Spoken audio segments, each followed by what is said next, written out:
Hello my cute viewer, आज फिर हम लाए हैं एक ऐसा पल जिसे सुनकर आपकी सांसें थम जाएंगी। तो चलिए शुरू करते हैं। बारिश की बूंदें अब और तेज हो गई थी। छत के किनारे से पानी की छोटी छोटी धारें गिर रही थी। सिमरन का दिल मानो थम सा गया जब आराध्या की हथेली उसकी हथेली को पूरी तरह थाम लेती है। उस छुअन में कोई जल्दबाजी नहीं थी, कोई बनावट नहीं थी, बस एक अनकहा भरोसा था, जैसे कह रही हो अब तू अकेली नहीं है। सिमरन ने नीचे देखा। उनकी उंगलियां अब आपस में उलझ चुकी थी। बरसते पानी में वो गर्माहट जैसे बारिश के ठंडेपन को भी मात दे रही थी। आराध्या की आंखें उस पर टिकी थी, गहरी, सधी हुई, और जाने क्यों आज उनमें सिमरन को डर नहीं बल्कि सुकून नजर आ रहा था। आप, सिमरन ने धीरे से कहा। उसकी आवाज बारिश में लगभग खो जाने वाली थी। आराध्या ने हल्की सी मुस्कान दी मगर कुछ नहीं बोली, बस एक कदम और आगे बढ़ी, इतनी करीब कि सिमरन के चेहरे पर गिरती बारिश की बूंदें अब आराध्या की हथेली से पहुंची जा सकती थी। आराध्या ने धीरे से उसके गाल से पानी की एक बूंद हटाई और पलकों में थमी नमी सिमरन की सांसों को उलझाने लगी। दोनों के बीच खामोशी थी, पर वही खामोशी शायद सबसे गहरी बातचीत कर रही थी। नीचे कहीं से हॉस्टल के गेट पर चौकीदार की सीटी की आवाज आई, जिसने सिमरन को जैसे अचानक होश में ला दिया। उसने नजरें चुरा ली, मगर आराध्या का हाथ अब भी उसकी हथेली में था। चलिए, भीग जाएंगी, सिमरन ने बस इतना कहा और धीरे से उसका हाथ छोड़ने की कोशिश की, लेकिन आराध्या ने पकड़ थोड़ी और कस दी। आज मत छोड़ो। सिमरन ने उसकी तरफ देखा। बारिश के बीच वो पल जैसे समय में थम गया।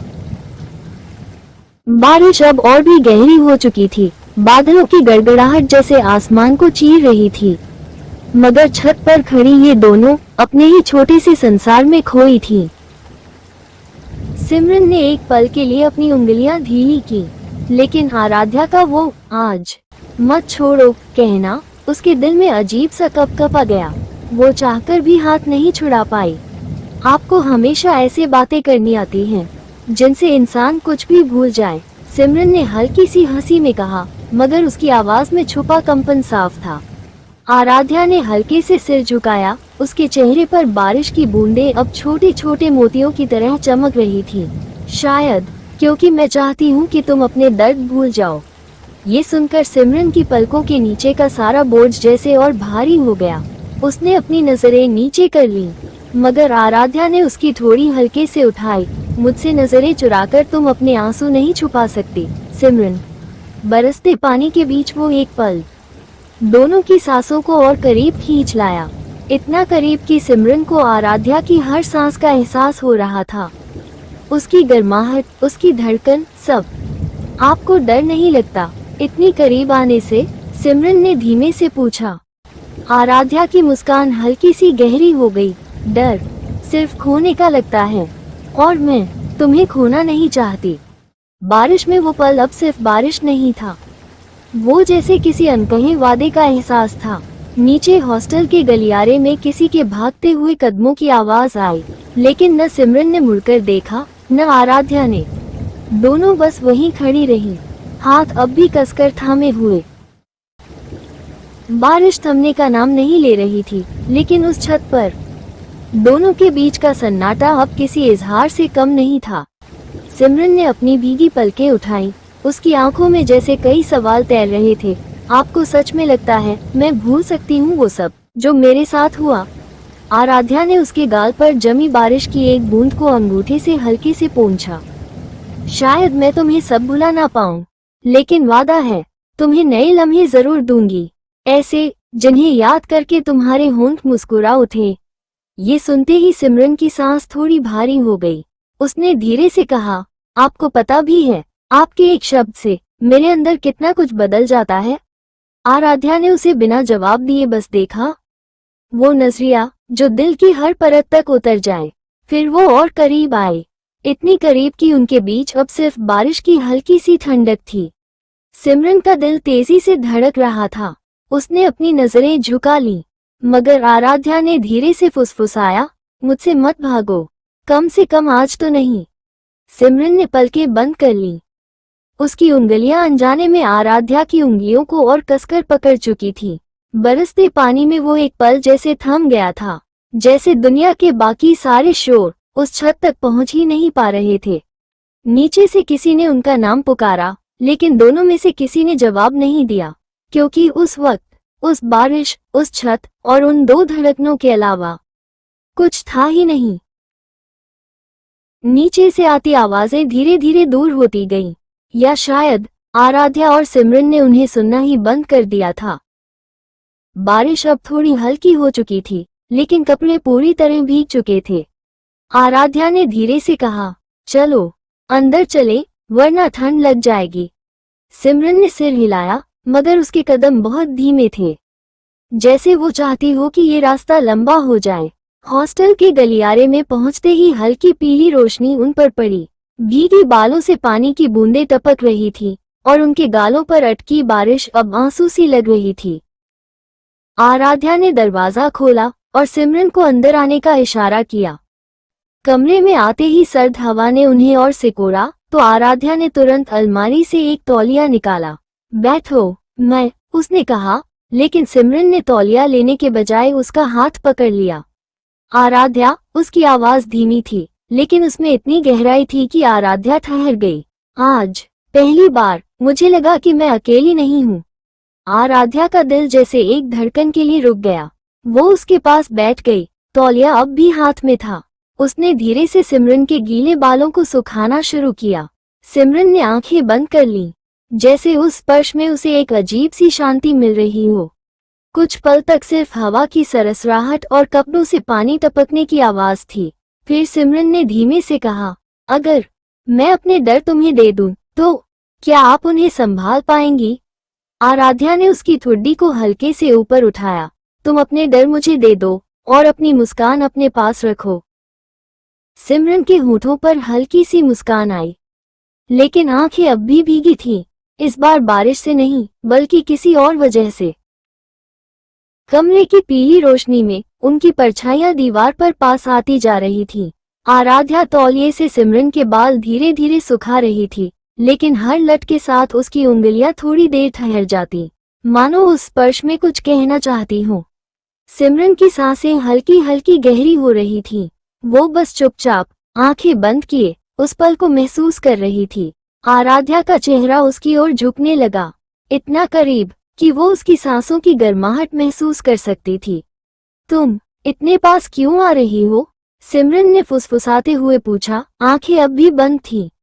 क्योंकि तुम्हें दूर करने का मन ही नहीं कर रहा। आराध्या की आवाज में वो गहराई थी जो सिमरन के दिल की धड़कनें तेज कर दे। एक पल के लिए दोनों की निगाहें मिली। कमरा जैसे खामोश हो गया, सिर्फ बारिश की टप टप बाकी थी। सिमरन ने हल्की सी मुस्कान दी, अगर मैं कुछ कहूं तो वादा करो मुझ पर हंसोगी नहीं। आराध्या ने सिर हिलाया, वादा? जब तुम पास होती हो तो डर भी अच्छा लगता है। सिमरन के ये शब्द आराध्या के दिल में उतर गए। उसने बस अपने हाथ को उसके हाथ पर रखा और हल्के से दबा दिया।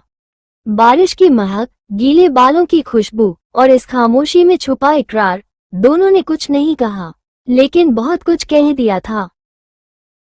कुछ पल चुप्पी में बीत गए। कमरे के बाहर बारिश और तेज हो चुकी थी। आराध्या ने धीरे से तौलिया एक तरफ रखा, फिर बिना कुछ कहे सोफे से उठी और खिड़की के पास चली गई। सिमरन ने उसे जाते हुए देखा, जैसे उसकी हर हरकत को पढ़ना चाहती हो। सिमरन, आप अचानक चुप क्यों हो गई? आराध्या ने बारिश की तरफ देखा, फिर हल्की मुस्कान के साथ उसकी ओर मुड़ी। आराध्या, क्योंकि अगर बोलती रहूं तो शायद वो सब कह दूं जो अभी नहीं कहना चाहिए। सिमरन की पलकों में हल्की सी झपक आई, जैसे दिल की धड़कन अचानक तेज हो गई हो। सिमरन धीरे से, और अगर मैं कह दूं कि मैं सुनना चाहती हूं। आराध्या कुछ कदम आगे बढ़ी, उसके करीब आकर रुक गई। आराध्या, फिर भी कुछ बातें सही वक्त का इंतजार करती हैं। सिमरन की नजर आराध्या की आंखों में अटक गई। वो आंखें जैसे कह रही हूं कि शब्द जरूरी नहीं, एहसास ही काफी है। सिमरन, आप हमेशा वक्त की बात करती हैं, लेकिन मुझे डर है कि कहीं देर न हो जाए। आराध्य, जब दिल में जगह पक्की हो तो देर कभी नहीं होती। उनके बीच की दूरी फिर से घटने लगी। बारिश की ठंडी हवा खिड़की से आकर उनके बीच फंस गई, लेकिन उस पल में वो भी गर्म लगने लगी। आराध्य का हाथ धीरे धीरे आगे बढ़ा और उसने सिमरन के गीले बालों की एक लट को कान के पीछे सरकाया। आराध्य, तुम्हें पता है, बारिश में तुम और भी अलग लगती हो, जैसे कोई अधूरी कहानी हो जिसे पढ़ने का मन करे। सिमरन ने हल्के से मुस्कुराया, लेकिन उसकी आंखों में नमी सिर्फ बारिश की वजह से नहीं थी। सिमरन, और अगर वो कहानी कभी पूरी न हो पाए तो? आराध्य, तो मैं उसे अधूरा रहने ही नहीं दूंगी। ये कहते हुए आराध्य ने उसका हाथ थाम लिया, इस बार कसकर, जैसे छोड़ने का इरादा ही न हो। सिमरन ने अपनी उंगलियां उसके हाथ में सहेज ली, उसकी पकड़ की गर्माहट में खुद को सुरक्षित महसूस करते हुए। सिमरन धीरे से, आपको पता है, जब मैं आपके साथ होती हूं ना, तो लगता है जैसे मैं किसी और दुनिया में हूं। आराध्य, और उस दुनिया में डर नहीं होता, है ना? सिमरन ने हल्का सा सिर हिलाया, फिर अपनी नजरें झुका ली, मानो आराध्य की आंखों में ज्यादा देर देखना उसके लिए मुश्किल हो। आराध्य ने उसकी ठुड्डी को हल्के से ऊपर उठाया और बस उसे देखती रही। आराध्य, तुम्हारी आंखों में एक सच्चाई है, सिमरन, और वो मुझे बार बार खींच लाती है तुम्हारे पास। उनके बीच की दूरी अब कुछ इंच रह गई थी। बाहर की बारिश, कमरे की पीली रोशनी और उनके दिल की धड़कनें, सब एक ही लय में चलने लगे थे। आराध्य की उंगलियां अब भी सिमरन की ठुड्डी को थामे थी, उसकी नजरें जैसे सिमरन के चेहरे से हटने का नाम नहीं ले रही थी। आराध्य धीरे, गहरी आवाज में, तुम जानती हो मैं तुम्हारे पास क्यों आती हूँ? सिमरन ने बिना कुछ कहे बस अपनी पलकों को हल्का सा झपकाया।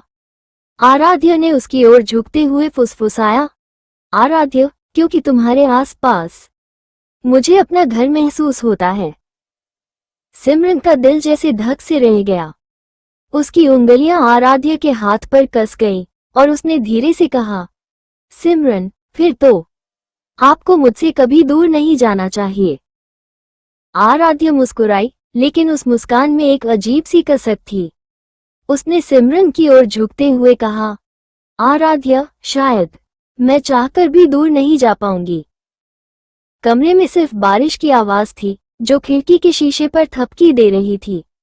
आराध्य का चेहरा अब सिमरन के इतने पास था कि उसकी सांसें उसकी गालों को छू रही थीं। सिमरन ने अपनी आंखें धीरे से बंद कर लीं, जैसे उस पल को बिना किसी रुकावट के महसूस करना चाहती हो। एक हल्की सी हवा का झोंका आया, पर खिड़की बंद थी, वो हवा शायद उनके बीच उठ रही थी। आराध्य ने बस अपने माथे को सिमरन के माथे से टिकाया और आंखें बंद कर लीं। आराध्य, तुम ऐसे ही रहना, हमेशा। सिमरन आंखें खोले बिना, अगर आप चाहें तो मैं कहीं नहीं जाऊंगी। ये शब्द आराध्य के दिल में ऐसे उतर गए जैसे किसी ने एक पुराने जख्म पर मलहम रख दिया हो। वो बस चुप रही, पर उसकी पकड़ और मजबूत हो गई। सिमरन का माथा अब भी आराध्य के माथे से लगा था। दोनों की आंखें बंद, जैसे वक्त रुक गया हो। बाहर बारिश की बूंदें और तेज हो गईं, पर कमरे में सिर्फ उनकी सांसों की आहट थी। आराध्य धीरे से, लगभग फुसफुसाते हुए, तुम्हें पता है, जब तुम चुप रहती हो तो तुम्हारी खामोशी भी बहुत कुछ कह जाती है। सिमरन ने हल्के से अपनी पलकें खोली, उसकी नजरें आराध्य की आंखों में गहराई तक उतर गईं।